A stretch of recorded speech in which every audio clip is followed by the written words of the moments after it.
بسم الله الرحمن الرحيم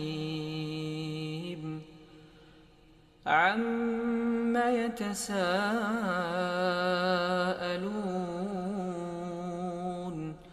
عن النبأ العظيم الذي هم فيه مختلفون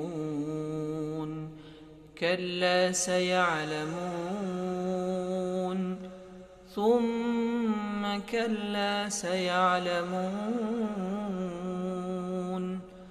ألم نجعل الأرض مهادا والجبال أوتادا وخلقناكم أزواجا وجعلنا نومكم سباتا وجعلنا الليل لباسا وجعلنا النهار معاشا وبنينا فوقكم سبعا شدادا وجعلنا سراجا وهاجا وأنزلنا من المعصرات ماء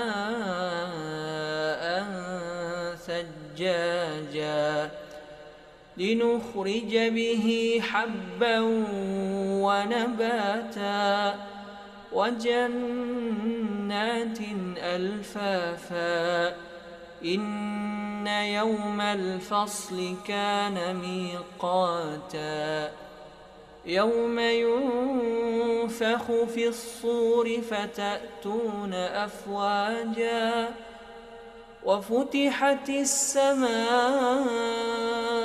فكانت أبوابا وسيرت الجبال فكانت سرابا إن جهنم كانت مرصادا يا أيها الذين آمنوا توبوا إلى الله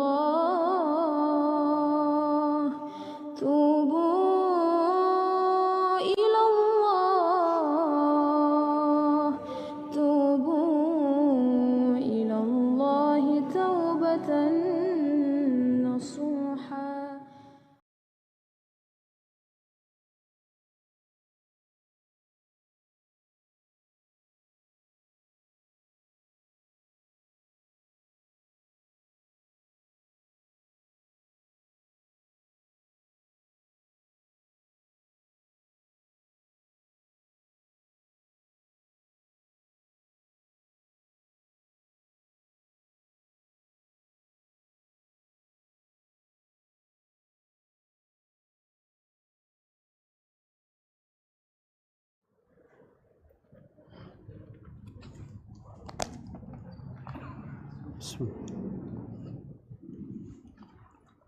بسم الله الرحمن الرحيم إن الحمد لله نحمده ونستعينه ونستغفره ونعوذ بالله من شرور أنفسنا وسيئات أعمالنا من يهده الله فلا مضل له ومن يضلل فلا هادي له أشهد أن لا إله إلا الله وحده لا شريك له وأشهد أن محمدا عبده ورسوله لا نبي ولا رسول بعده اللهم صل وسلم على حبيبك ورسولك نبينا محمد وعلى آله وصحبه ومن تبعهم بإحسان إلى يوم الدين.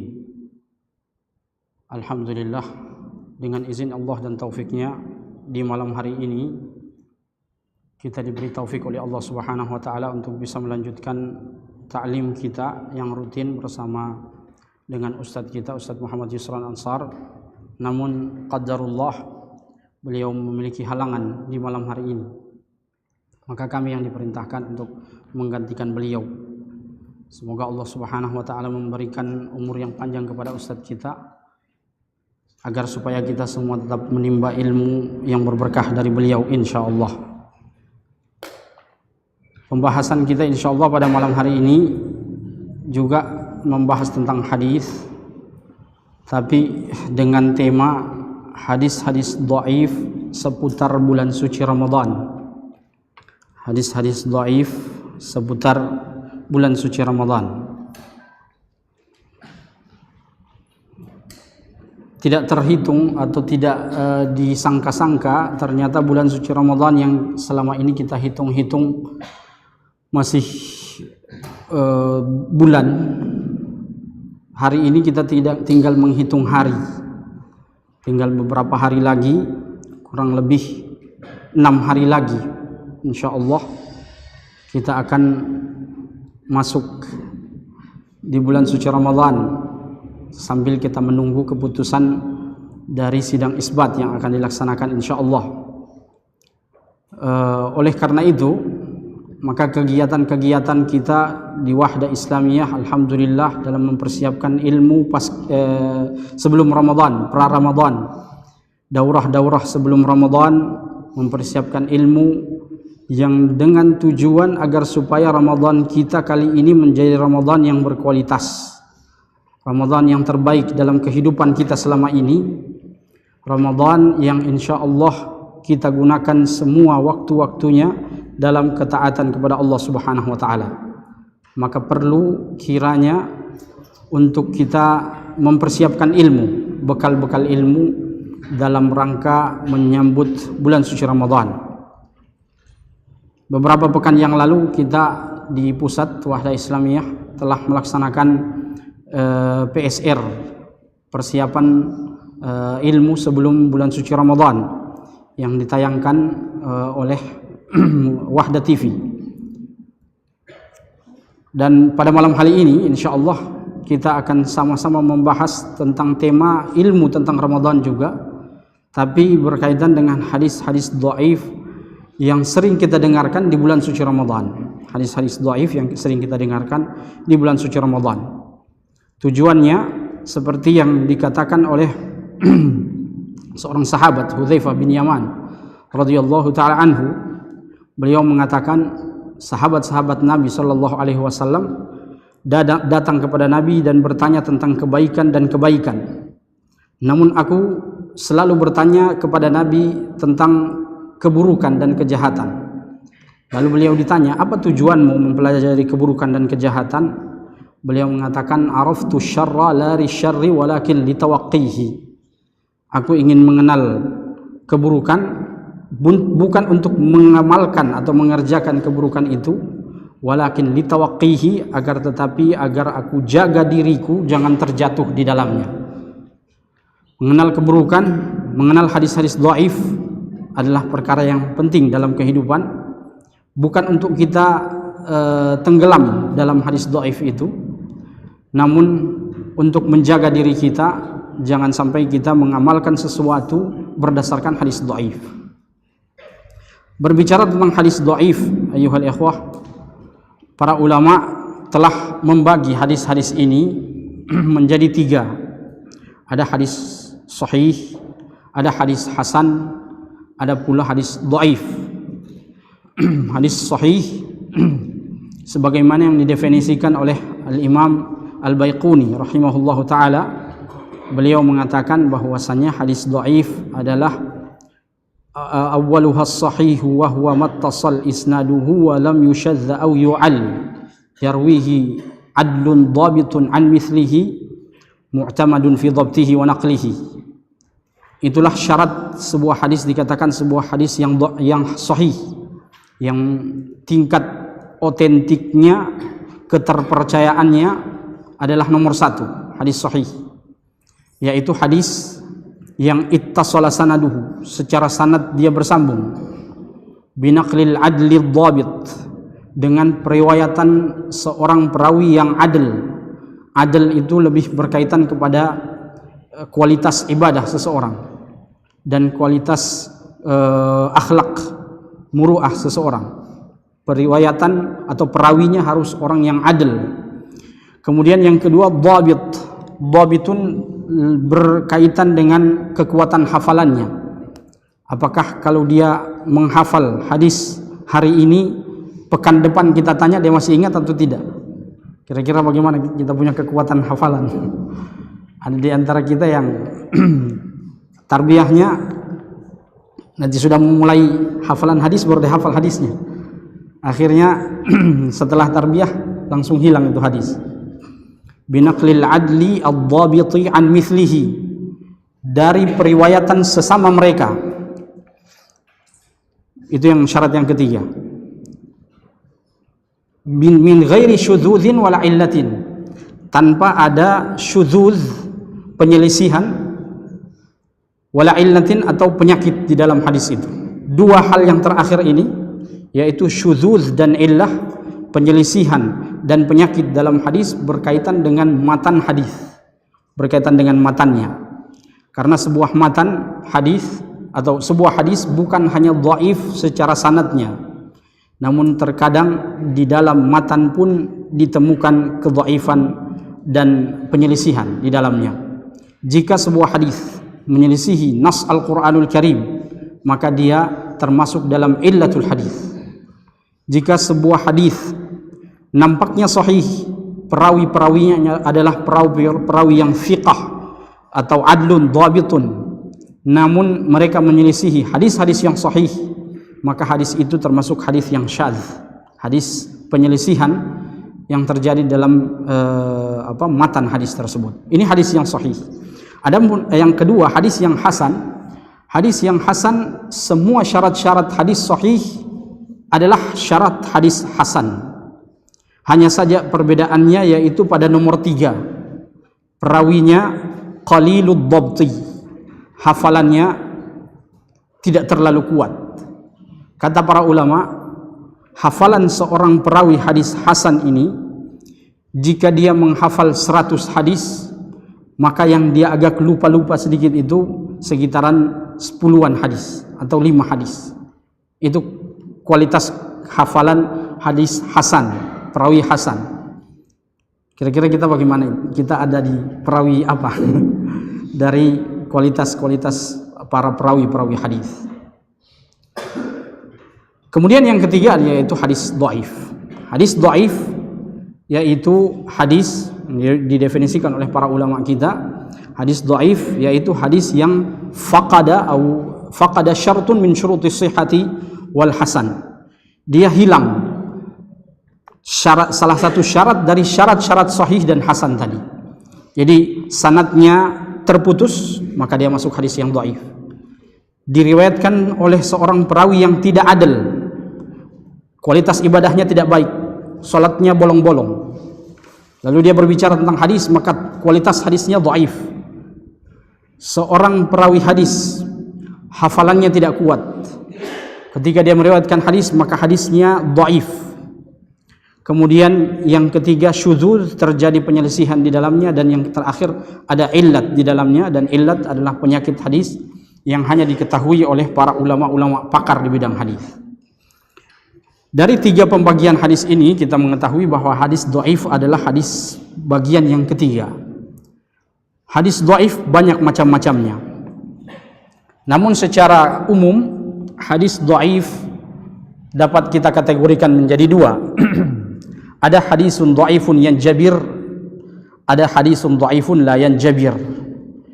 Apa itu hadis dhaif yanjabir? Hadis dhaif yanjabir adalah hadis dhaif secara kualitas sanadnya dia dhaif, namun dia dapat diamalkan.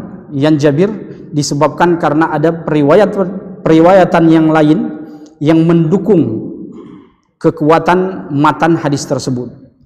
Seperti misalnya kita dapat sebuah hadis dhaif, namun di dalam Al-Quran ada dalil yang semisal dengan apa yang disebutkan dalam hadis itu, maka hadis dhaif itu dapat diamalkan.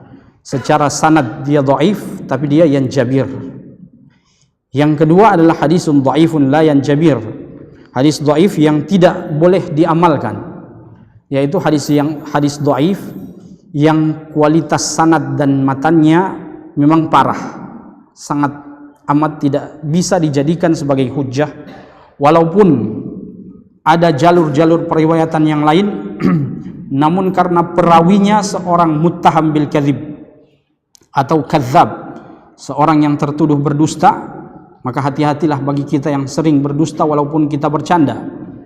Jangan sampai kita termasuk ustadz-ustadz yang hadisnya dhaif kalau dia sampaikan, karena terlalu banyak berdusta dalam bercanda.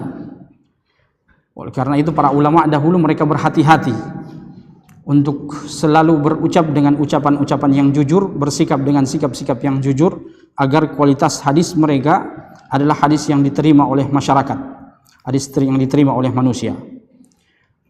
Itu hadis secara umum tentang hadis yang dhaif. Hadis yang dhaif ayyuhal ikhwah adalah hadis yang tidak bisa diamalkan secara keilmuan di dalam Islam. Dia hadis yang sangat amat lemah sehingga pengamalannya tidak bisa diamalkan. Hadis dhaif sebab-sebabnya banyak. Sebab terciptanya sebuah hadis sangat banyak. Di antaranya adalah sebab perpolitikan, politik yang terjadi di zaman dahulu kala. Ada hadis-hadis dhaif yang dibuat oleh sebagian orang untuk mendukung suasana politik waktu itu. Oleh karena itu, dalam suasana politik 2023-2024 mulai bermunculan banyak hadis-hadis yang dhaif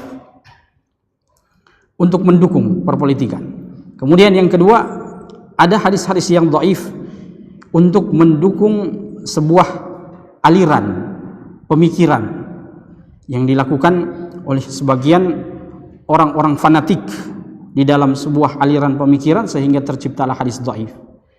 Yang ketiga, di antara sebab munculnya hadis dhaif adalah ingin menghancurkan Islam.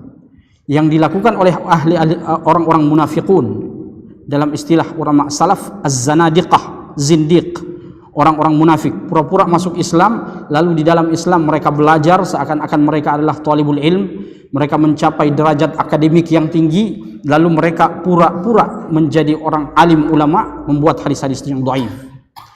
Al-Imam Ibnul Mubarak, Abdullah bin Mubarak rahimahullahu ta'ala, termasuk di kalangan tabi'in, beliau didatangi oleh seorang zindiq, seorang orang munafik. Lalu orang munafik ini mengatakan, "Wahai Abdullah bin Mubarak, sungguhnya saya telah membuat hadis dhaif ribuan, bahkan hadis-hadis maudhu', hadis-hadis palsu ribuan saya buat untuk agama kalian.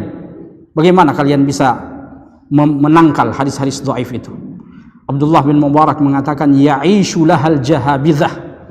Sesungguhnya semua hadis-hadis yang dhaif, hadis-hadis palsu yang kalian buat, Allah Subhanahu wa taala akan ciptakan para pembela-pembela hadis yang cerdas dan jenius di setiap zaman dan di setiap tempat. Maka di setiap zaman insya Allah selalu ada pembela-pembela hadis Nabi sallallahu alaihi wasallam. Alhamdulillah, di zaman kita hidup seorang ulama yang sangat amat karismatik dalam bidang hadis, yang selalu mendapat cemoohan dari orang-orang selainnya, yang beliau getol dalam menjelaskan tentang hadis dhaif dan maudhu', yang beliau berhasil menulis dua kitab yang sangat fenomenal, yaitu Silsilatul Ahadits Shahihah dengan Silsilatul Ahadits Dhaifah wal Maudhu'ah, yaitu Syekh Al-Imam Muhammad Nasiruddin Al-Albani rahimahullahu taala yang berasal dari Albania, besar di Suria, dan menjabat banyak jabatan-jabatan yang beliau telah duduki sebelum meninggal dunia. Baik, ikhwas sekalian yang sama-sama dirahmati Allah Subhanahu wa taala, itu sekitar atau kalimat atau penjelasan tentang hadis-hadis dhaif. Bolehkah kita mengamalkan hadis yang dhaif? Secara asal mengamalkan hadis dhaif tidak boleh. Namun Al-Imam Ibnu Hajar Al-Asqalani rahimahullahu taala menuliskan ada beberapa hal syarat yang dengan syarat itu seorang muslim boleh menjadikan hadis dhaif sebagai motivasinya, namun tidak meyakini hadis dhaif itu adalah hadis dari Nabi sallallahu alaihi wasallam. Di antara syarat-syarat itu adalah an yakuna dha'fu ghairu syadidin. Hendaknya hadis dhaif itu tidak terlalu parah. An yakuna dha'fu laisa syadidan. Apa hadis dhaif yang parah? Hadis dhaif yang parah seperti yang kita sebutkan tadi, yaitu jika dalam sanadnya ada perawi yang muttaham bil kadzib, tertuduh berdusta karena selalu berdusta dalam perkataannya, atau dalam bercandanya dia berdusta, atau al-kadzab, seorang perawi hadis yang tertuduh pernah berdusta atas Nabi Muhammad sallallahu alaihi wasallam, maka kualitas hadisnya dhaifun syadidun, dha'fu hadisihi syadidun. Kemudian hadis dhaif boleh diamalkan, ini yang pertama, jika hadis dhaif itu tidak terlalu parah. Yang kedua, an yandarijal hadis tahta aslin sahihin. Jika hadis itu punya landasan dalil yang sahih, baik dari Al-Qur'an atau hadis Nabi sallallahu alaihi wasallam, maka hadis dhaif itu boleh untuk diamalkan. Tujuannya bukan menjadikan hadis dhaif itu sebagai motivasi amal, tapi karena dia didukung oleh dalil-dalil yang lain seperti hadis sahih yang lain yang bisa mendukungnya. Kemudian yang ketiga, di antara syarat-syarat boleh mengamalkan hadis dhaif adalah an la ya'taqid al-amil bi anna al-haditsa 'anil nabi sallallahu alaihi wasallam ihtiyatan.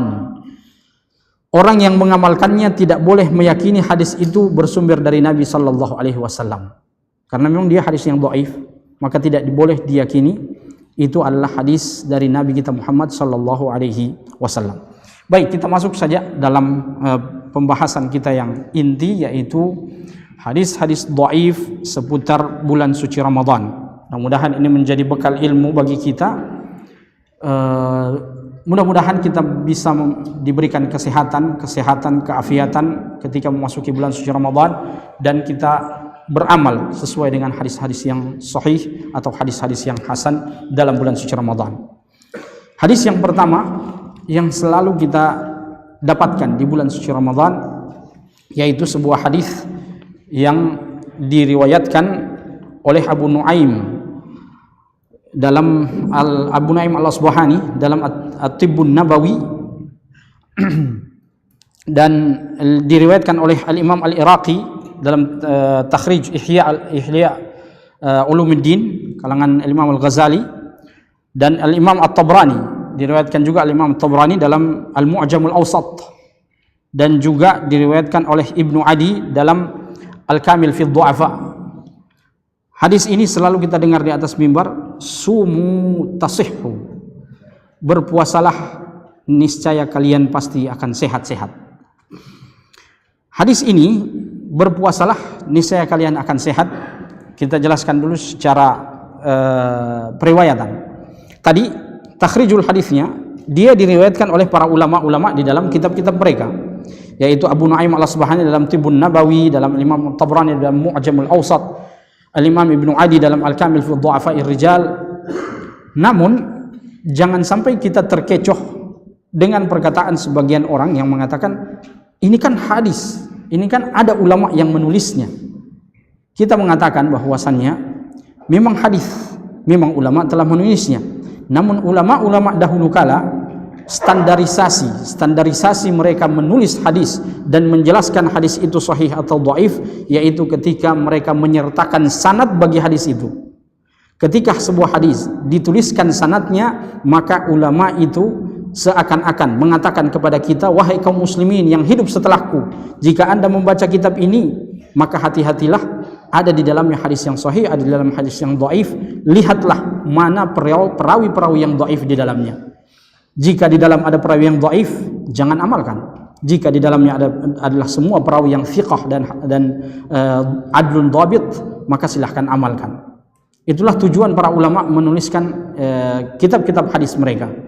Maka jika ada syubhat yang dilemparkan kepada kaum muslimin, ini hadis ini dituliskan oleh para ulama, kita katakan mana sanadnya, tunjukkan sanadnya kepada kita agar supaya kita bisa melihat apakah hadis ini sahih atau dhaif. Berkomentar semua orang bisa, menyampaikan argumentasi, menyampaikan sebuah pendapat, semua orang boleh mengatakannya. Tapi tidak semua pendapat dan perkataan boleh diamalkan di dalam Islam. Kita punya standarisasi sanad di dalam Islam yang kata Muhammad bin Sirin, ulama dari kalangan tabi'in, beliau mengatakan al-isnadu minad din walau lal isnad laqala man syaa ma syaa. Sanad ini termasuk dalam ajaran agama kita. Kalau bukan karena sanad dalam periwayatan hadis kita, maka semua orang boleh berkomentar dengan apa yang ia suka. Maka mengatakan sesuatu di dalam Islam harus ada landasan dalilnya. Landasan dalilnya harus juga berlandaskan kepada hadis-hadis atau dalil-dalil Al-Qur'anul Karim dan hadis-hadis yang otentik dari Nabi sallallahu alaihi wasallam, baik derajatnya sahih atau hasan. Adapun jika dia masuk dalam derajat hadis yang dhaif, maka kita tidak mengamalkannya. Sumu tasihhu, berpuasalah niscaya kalian akan sehat-sehat, disebutkan oleh Al-Imam Asy-Syaikh Muhammad Nasiruddin Al-Albani dalam kitabnya Silsilatul Ahadits Dhaifah wal Mawdu'ah. Beliau mengatakan di dalam sanad hadis ini ada Zuhair bin Muhammad. Beliau meriwayatkan dari Suhail bin Abi Saleh, dari Suhail bin Abi Saleh.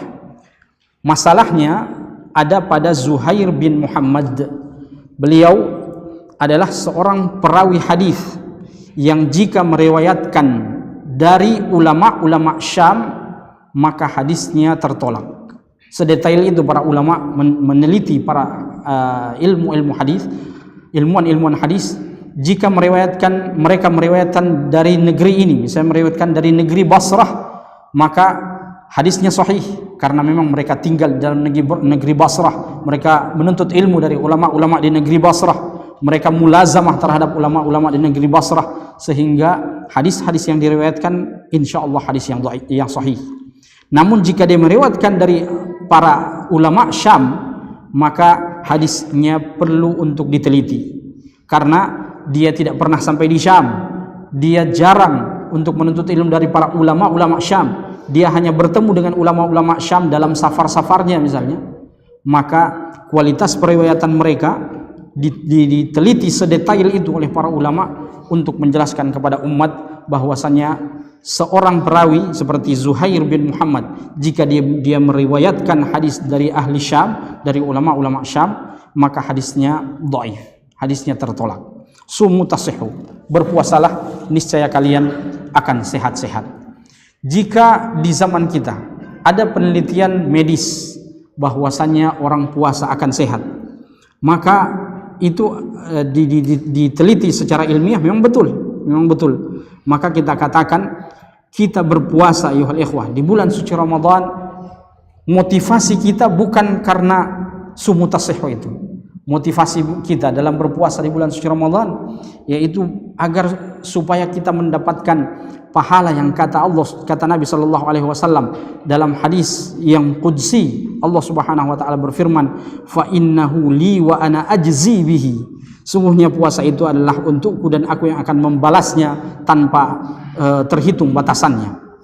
Itulah motivasi kita dalam berpuasa, menggapai pahala yang tiada batasnya di dalam bulan suci Ramadan yang kita tanamkan di dalam hati. Itu sebagai hadis sahih yang menjadi motivasi kita dalam beramal, maka insya Allah kita mendapatkan pahala yang sebesar-besarnya. Adapun jika kita jadikan hadis-hadis seperti ini sebagai motivasi, sumu tasihhu, berpuasalah niscaya kalian akan sehat, maka ini bisa jadi mencederai motivasi kita dalam beramal. Motivasi kita dalam beramal. Namun jika dia sebagai cabang dari motivasi-motivasi itu, tujuan utama kita adalah dapat pahala. Tujuan utama kita adalah dapat maghfirah Allah Subhanahu wa taala. Man shama ramadhana imanan wa ihtisaban ghufira lahu ma taqaddama min dhanbihi, rawahul Bukhari wa Muslim. Barang siapa yang berpuasa bulan suci Ramadan imanan wa ihtisaban, berdasarkan keimanan dan mengharap keridhaan dari Allah Subhanahu wa taala, akan diampunkan segala dosa-dosanya yang telah lalu. Jika niat kita adalah itu menggapai ampunan dari Allah Subhanahu wa taala, maka insyaallah lalu kita jadikan sumu tasihhu itu sebagai motivasi cabang bagi kita, maka insyaallah itu tidak mengapa. Itu tidak mengapa, agar supaya kita tetap termotivasi dalam beramal soleh di bulan suci Ramadan, khususnya dalam berpuasa di dalamnya. Kemudian hadis yang berikutnya yaitu sebuah hadis yang sering juga kita dengarkan di atas mimbar ketika masuk bulan suci Ramadan, yaitu hadis yang diriwayatkan secara takhrij. Hadis ini diriwayatkan oleh Ibnu Khuzaimah, oleh Al-Mahamili dalam Amaliyah, kemudian Ibnu Adi dalam Al-Kamil fi Du'afa'ir Rijal, dan Al-Munziri dalam Targhib wa Tarhib. Hadis ini sering kita dengarkan, yaitu syahrul Ramadan, bulan suci Ramadan, awwaluhu rahmatun, awalnya 10 pertamanya adalah rahmat. Wa wasatuhu maghfiratun, 10 pertengahan adalah ampunan. Wa akhiruhu itqun minan nar, dan akhirnya 10 terakhirnya adalah pembebasan dari api neraka. Hadis ini sering kita dengarkan. Dia panjang sebenarnya, hadis ini panjang. Di dalamnya juga ada lafaz yang menyebutkan wa man taqarraba fihi bi khislatin minal khairi kana kaman adda faridatan fi ma siwahu. Barang siapa yang mengamalkan amalan sunnah di dalam bulan suci Ramadan, seakan-akan dia mengamalkan amalan ibadah wajib. Wa man adda fihi faridatan kana kaman adda 70 faridatan fi ma siwahu. Barang siapa yang mengamalkan satu amalan wajib, maka seakan-akan dia mengamalkan 70 kali lipatnya dari amalan wajib itu. Hadis ini dhaif. Diriwayatkan oleh Ibnu Khuzaimah seperti yang tadi kita sebutkan, dan Imam Ibnu Adi dalam Al-Kamil fi Du'afa'ir Rijal, dan beberapa ulama-ulama yang lain seperti Al-Munziri dalam Targhib wa Tarhib. Memang dia punya motivasi di dalamnya, namun jangan kita jadikan ini sebagai motivasi utama dalam beramal soleh di bulan suci Ramadan, karena dia adalah hadis yang dhaif. Mengapa dia hadis yang dhaif? Karena di dalam sanadnya ada seorang perawi yang su'ul hifzi, hafalannya sangat buruk, yang bernama Abi bin Zaid bin Jad'an atau Ubay bin Zaid bin Jad'an. Ubay bin Zaid bin Jad'an. Disebutkan oleh para ulama bahwasannya perawi ini adalah seorang perawi yang su'ul hifzi, hafalannya sangat buruk, sehingga periwayatan hadisnya tergolong dalam periwayatan hadis yang dhaif. Namun su'ul hifzi, hafalan yang buruk, jika dikuatkan dengan hadis-hadis yang lain, maka dia boleh untuk diamalkan. Hadis seperti ini boleh kita jadikan sebagai cabang, motivasi cabang dalam pengamalan menggapai fadilah dan keutamaan dalam beramal kebaikan di bulan suci Ramadan. Jika kita jadikan hadis ini sebagai motivasi dalam beramal di bulan suci Ramadan, namun dia motivasi yang kesekian misalnya, maka dia dibolehkan. Hanya saja jangan sampai kita yakini kesohihan hadis ini bahwasanya 10 awal bulan suci Ramadan penuh dengan rahmat, lalu pertengahannya penuh dengan maghfirah, dan di akhirnya yaitu waktu dibebaskannya seorang manusia dari api neraka. Karena Rasulullah sallallahu alaihi wasallam dalam sebuah hadis yang sahih, beliau sendiri yang mengatakan, dalam riwayat Imam Tirmidzi, Rasulullah sallallahu alaihi wasallam mengatakan, "Idza kana awwalu lailatin min syahr Ramadan, suffidatis syayatin wa maradil jin wa ghulliqatil abwabun nar, falam yuftah minha babun wa futihat abwabul jannah falam yughlaq minha babun wa yunadi munadin." Dan di setiap malam bulan suci Ramadan, dari awal bulan suci Ramadan, sejak kita mendengarkan sidang isbat di malam hari itu, ada para malaikat yang mengangkat suaranya, "Ya baghiyal khairi aqbil," wahai orang yang menginginkan kebaikan, lakukanlah sebanyak-banyaknya kebaikan. "Wa ya baghiyasy syarri aqsir," wahai orang yang suka melakukan keburukan, kurangilah, hilangkanlah keburukan yang kalian lakukan. "Walillahi utaqa'u minan nar wa dzalika fi kulli lailatin." Dan Allah Subhanahu wa taala akan selalu membebaskan hamba-hambanya dari api neraka di setiap malam-malam bulan suci Ramadan. Jadi bukan hanya di 10 akhir Ramadan yang ada kesempatan dibebaskan dari api neraka. Setiap malam, mulai dari awal malam hingga akhir malam, hadis ini sahih diriwayatkan Imam Tirmidzi, hingga akhir malam bulan suci Ramadan, semua kita memotivasi diri kita. Semoga nama kita termasuk nama yang dituliskan Allah Subhanahu wa taala, termasuk orang-orang yang dibebaskan dari api neraka. Kita doakan semua keluarga-keluarga kita, orang tua kita, baik yang telah mendahului kita atau yang masih ada sekarang, orang tua yang kita sayangi, anak-anak yang kita cintai, istri-istri yang kita sayangi. Kita doakan kepada mereka semua, mudah-mudahan mulai malam pertama bulan suci Ramadan kita memotivasi diri kita. Semoga kita termasuk orang-orang yang dibebaskan dari api neraka, insyaallah. Bukan hanya menunggu nanti 10 akhir Ramadan, karena hadis yang tadi yang kita sebutkan, yaitu hadis 10 malam pertamanya rahmat, 10 malam pertamanya maghfirah, dan 10 malam terakhirnya adalah pembebasan dari api neraka, itu adalah hadis yang dhaif. Kemudian hadis yang berikutnya yaitu sebuah hadis yang juga sering kita dengarkan. Naumus shaim ibadatun, tidurnya orang berpuasa adalah ibadah. Wa samtuhu tasbihun, diamnya adalah tasbih. Wa du'ahu mustajabun, doanya akan selalu mustajab. Wa amaluhu mudha'afun, dan amalan-amalannya akan dilipat gandakan oleh Allah Subhanahu wa taala. Hadis ini dhaif, diriwayatkan oleh Imam Al-Baihaqi dalam Syu'abil Iman. Hadis dhaif sebagaimana yang dikatakan oleh Al-Imam Al-Iraqi dalam Takhriju Ihya Ulumuddin yang dikarang oleh Imam Al-Ghazali. Imam Ghazali menuliskan hadis ini, namun hadis ini secara sanad dia adalah hadis yang dhaif. Di dalam sanadnya terdapat seorang perawi yang sayyi'ul hifdzi atau yang buruk hafalannya, sehingga mengamalkan hadis ini tidak boleh untuk kita amalkan, karena matan hadis ini atau kandungan redaksi hadis ini banyak sekali pelanggaran-pelanggaran di dalamnya. Yang pertama, naumus shaim ibadah, tidurnya orang berpuasa adalah ibadah. Akhirnya orang berpuasa semangat untuk tidur karena tidurnya ibadah.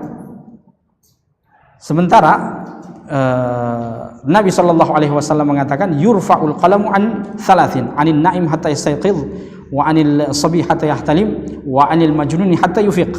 Allah Subhanahu wa taala tidak menuliskan apapun, jadi tidak ada pahala apapun bagi tiga orang. Yang pertama orang yang tidur sampai dia bangun, orang yang anak kecil sampai dia balik, dan yang ketiga orang yang gila sampai dia sadar kembali dari gilanya.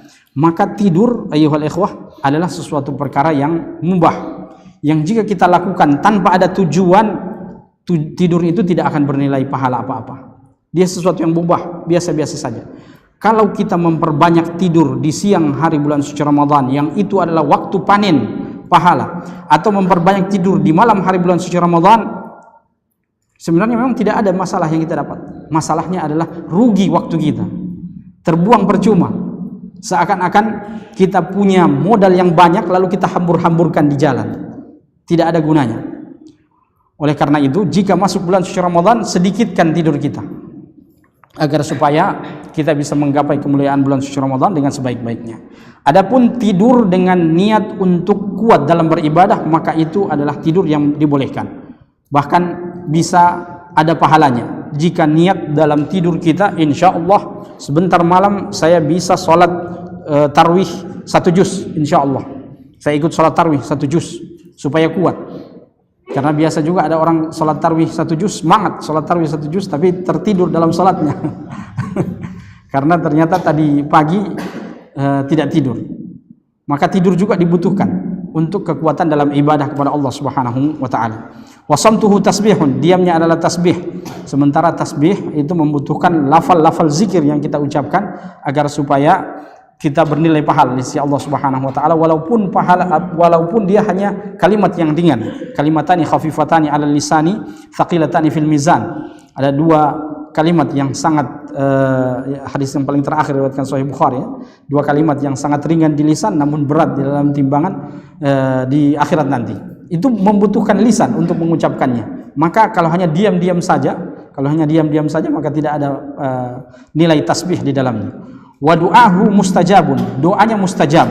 Doa yang mustajab diperlukan kesolehan dalam diri. Karena Nabi SAW mengatakan, "Tsumma dzakara rajula yutilu safar."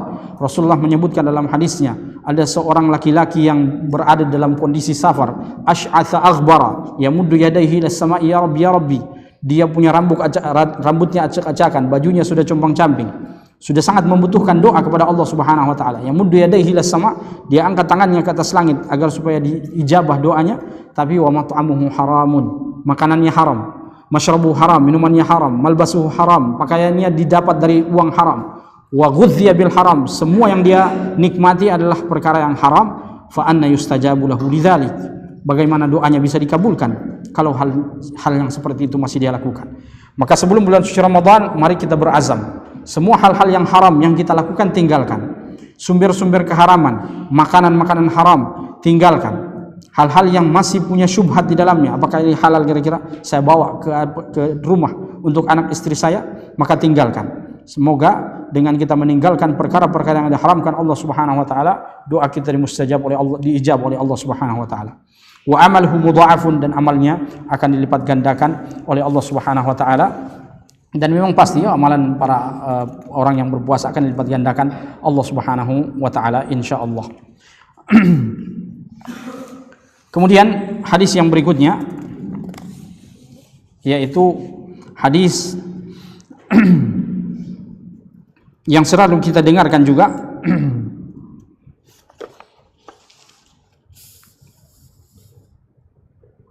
yaitu hadis yang selalu disebutkan di akhir-akhir bulan suci Ramadan yang berkaitan dengan zakat fitrah, bahwasannya anna syahr Ramadan muta'alliqun atau muta'allaqun bainas sama'i wal ardi la yarfa'uhu illa bi zakatil fitri.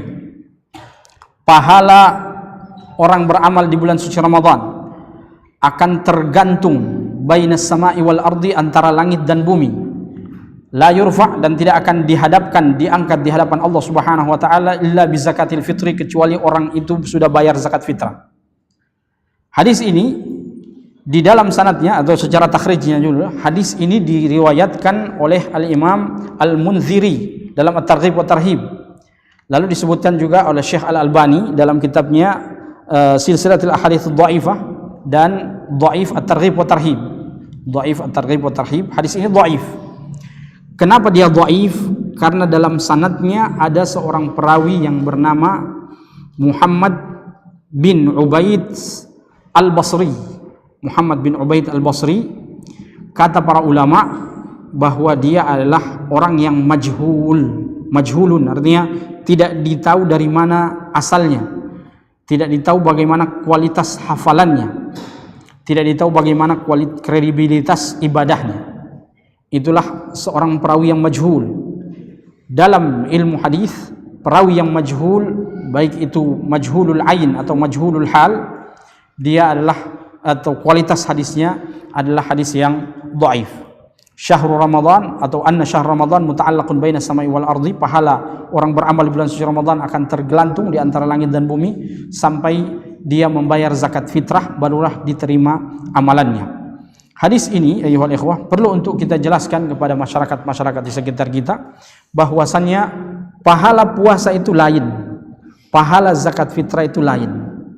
Jadi jika kita sudah beramal dengan puasa dengan sebaik-baiknya, qiyamul lail kita laksanakan dengan sebaik-baik kualitasnya, bersedekah, berinfak, baca Al-Quran, berbakti kepada kedua orang tua, berbuat baik kepada sesama, membagi-bagi makanan gratis di bulan suci Ramadan, insya Allah pahalanya itu sudah sampai kepada Allah Subhanahu wa taala di setiap kita mengamalkan kebaikan-kebaikan itu.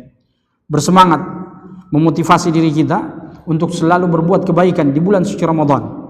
Adapun jika masuk 10 akhir Ramadan, maka disitulah waktu-waktu di mana para ulama menasihatkan kepada kita untuk membayar zakat fitrah. 2 hari sebelum berakhirnya bulan suci Ramadan, disebutkan para ulama dalam kitab-kitab fikih mereka, usahakan sebelum lebaran kita sudah bayar zakat fitrah, karena tujuan zakat fitrah adalah membahagiakan orang-orang miskin, membahagiakan orang-orang yang tidak mampu di hari berbahagianya orang-orang, yaitu hari Idul Fitri.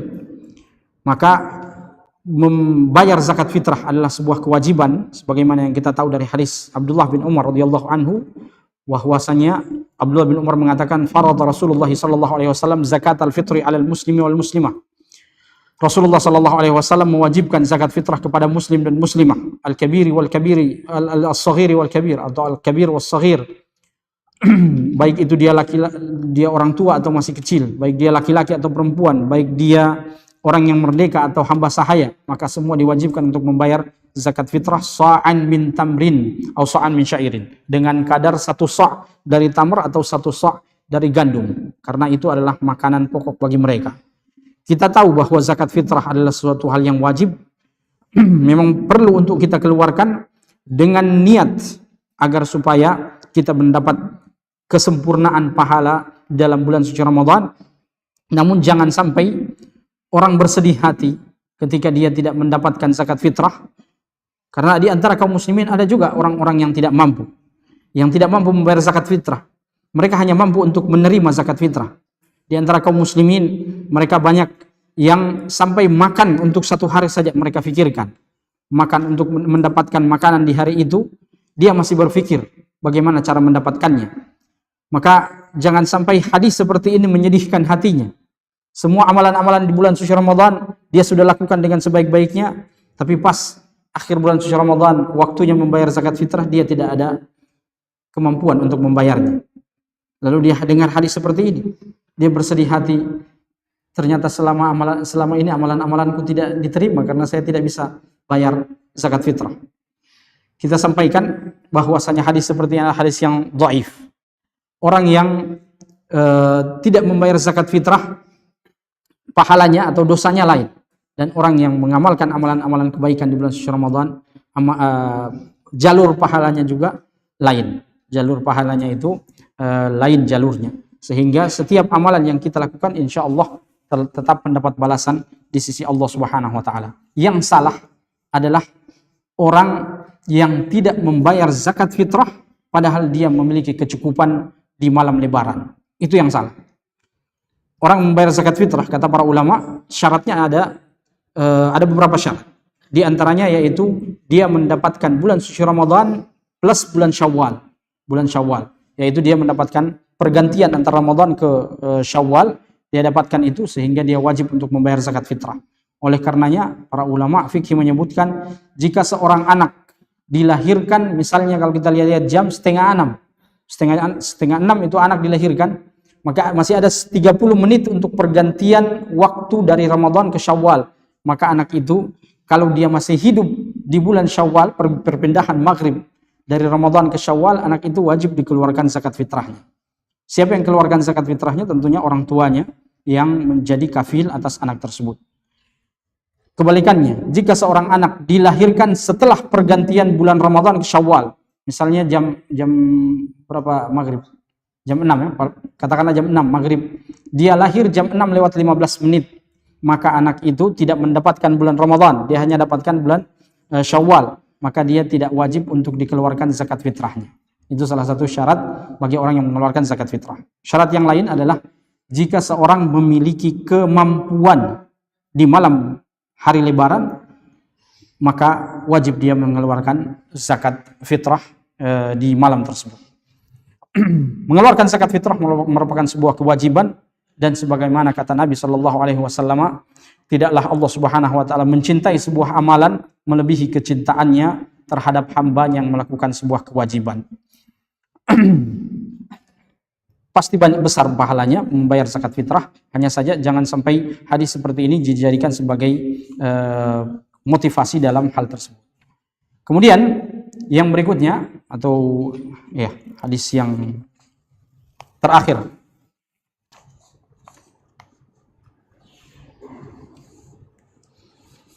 yaitu hadis yang sering juga kita dengarkan, diriwayatkan oleh Al-Imam Al-Iraqi dalam Takhrij Ihya Ulumuddin, diriwayatkan oleh Al-Imam Al-Baihaqi dalam kitab Az-Zuhud, diriwayatkan oleh Ibnu Hajar Al-Asqalani dalam Takhrij Ahadits Al-Kasyaf, dan diriwayatkan oleh Imam Nasa'i dalam Al-Kuna. Hadis ini sering kita dengarkan.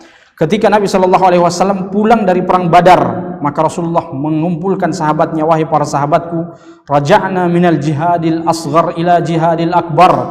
Kami telah kembali dari jihad yang kecil menuju jihad yang lebih besar. Qalu, mereka bertanya, wa ma jihadul akbar ya Rasulullah? Apa itu jihad yang lebih besar? Lalu Rasulullah mengatakan jihadul qalbi, yaitu jihad menahan hawa nafsu di dalam hati. Ini hadis sering juga kita dengarkan, jihadul asghar dengan jihadul akbar. Artinya bahwasannya jihad menahan hawa nafsu di bulan suci Ramadan, menahan nafsu makan, menahan nafsu minum, menahan hawa nafsu seorang suami kepada istrinya, maka itu seakan-akan lebih afdal daripada jihad fi sabilillah. Karena waktu itu momennya, dalam hadis ini katakan Nabi pulang dari perang Badar. Tapi sayangnya hadis ini adalah hadis yang dhaif, diriwayatkan oleh para perawi-perawi, di dalam sanadnya 3 rijalun du'afa.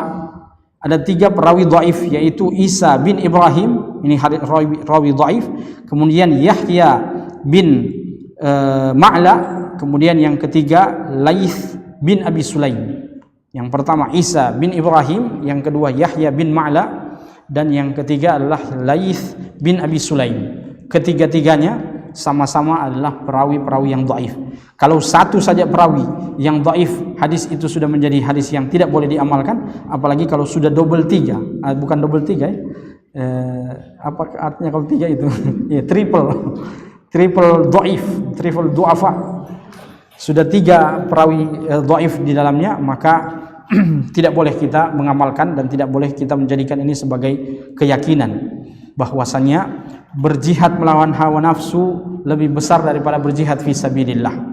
Kita katakan bahwasanya jihad fi sabilillah merupakan tijaratun bainal mu'min, adalah ladang pahala berdagangnya antara seorang mukmin dengan Allah Subhanahu wa taala untuk membeli surga Allah Subhanahu wa taala.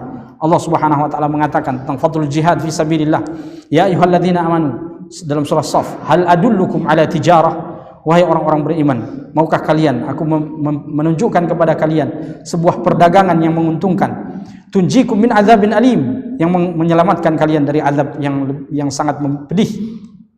Tu'minuna billahi wa rasulihi wa tujahiduna fi sabilillahi bi amwalikum wa anfusikum. Kalian beriman kepada Allah Subhanahu wa taala dan rasulnya, lalu kalian berjihad di jalan Allah Subhanahu wa taala bi amwalikum wa anfusikum, dengan harta kalian dan dengan jiwa-jiwa kalian. Maka Allah Subhanahu wa taala akan membayar semua itu, pengorbanan jihad itu, dengan surga Allah Subhanahu wa taala yang kenikmatan di dalamnya tiada tara. Surga Allah Subhanahu wa taala yang semua kita rindukan. Salah satu pintu untuk memasuki surga itu adalah pintu al-jihad fi sabilillah. Maka tetap kita memotivasi diri kita agar supaya kita tetap berjihad fi sabilillah. Insyaallah kita tetap berjihad melawan hawa nafsu di bulan suci Ramadan, namun juga kita tetap menjaga semangat kita dalam jihad fi sabilillah. Al-jihad fi sabilillah dalam berinfak, jihad dengan harta, jihad fi sabilillah jika besok-besok akan terjadi sebuah kejadian yang kita mungkin tidak inginkan, namun menuntut kita untuk berjihad fi sabilillah, menuntut kesiapan kita sebagai mujahid di jalan Allah, mengorbankan jiwa dan raga kita, menumpahkan darah kita untuk agama Allah Subhanahu wa taala, maka kita siap untuk melakukan hal itu. Nah, itu hadis yang terakhir yang kita bahas sebagai hadis-hadis yang dhaif dalam bulan suci Ramadan. Mudah-mudahan ini sebagai bahan ilmu bagi kita di bulan suci Ramadan, dan kita tetap beramal dengan amalan-amalan soleh agar supaya kita tetap menggapai keridhaan di sisi Allah Subhanahu wa taala dan fadilah Ramadan. Kita tutup dengan doa kafaratul majlis. Subhanakallahumma wa bihamdika asyhadu an la ilaha illa anta astaghfiruka wa atubu ilaik. Wa sallallahu alaihi Muhammadin wa ala alihi wa sahbihi wasallam. Walhamdulillahirabbil alamin. Info Tabligh Akbar Sambut Ramadan 1444 Hijriah bersama Dr. Kiai Haji Muhammad Zaitun Rasmin LCMA. Jangan lupa bahwa sesungguhnya dalam membentuk iman yang kuat, jalurnya tetap ilmu. Menambah iman juga melalui ilmu yang paling kuat, yakni ilmu agama itu sendiri. Kalau kita dalami baik-baik, kita pelajari dengan sesungguhnya, dengan mendalam, maka dia akan menguatkan iman kita. Ustadz Dr. Muhammad Yusron Ansor LCMA. Sangat disayangkan sebagian kadang orang menghukumi syariat dengan apa yang difahaminya, dengan keterbatasan akalnya, dengan keterbatasan kecerdasannya, lalu mau mengakal-akali, atau dengan hawa nafsunya, perasaannya. Dia menganggap syariat itu adalah perasaan saya. Padahal kalau mau dihukum dengan perasaan Anda tidak sama dengan perasaan orang lain. Bahwa syariat ini tidak dikembalikan kepada perasaan, tidak juga kepada daya nalar seseorang, tapi apa yang datang dari Allah dan Rasulnya. Dengan tema Berkah Ramadan untuk Indonesia Sejahtera, hari Ahad 19 Maret 2023 pukul 8 waktu Indonesia Tengah di Masjid Anas bin Malik, Kampus Tiba, Makassar. Link pendaftaran di sini. Live di Wahda TV.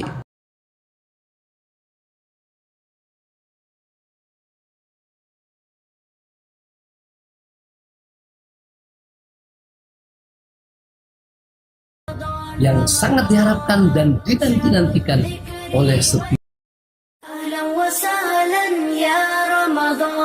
Marhaban ya Ramadan, bulan yang penuh berkah, bulan penuh kebaikan, yang sangat diharapkan dan dinanti-nantikan oleh setiap mukmin. Mari kita sambut Ramadan 1444 Hijriah dengan penuh semangat, dengan penuh persiapan, dan dengan ilmu yang cukup. Sebab ibadah yang tidak dikerjakan setiap hari perlu disegarkan lagi ilmu kita. Untuk itu, saya mengajak kita semua menghadiri tablik akbar menyambut Ramadan pada hari Ahad tanggal 27 Sya'ban 1444 Hijriah, tepatan dengan 19 Maret 2023 jam 8 pagi. Sampai jumpa di tablik akbar. Semoga Allah SWT memudahkan bagi kita semua dan memudahkan kita sampai dan menggapai berkah. Allahumma balighna Ramadan. Assalamualaikum warahmatullahi wabarakatuh. أهلا وسهلا يا رمضان شهر التوبة والغفران مرحبا بك رمضان رمضان شهر الذكر والإحسان يا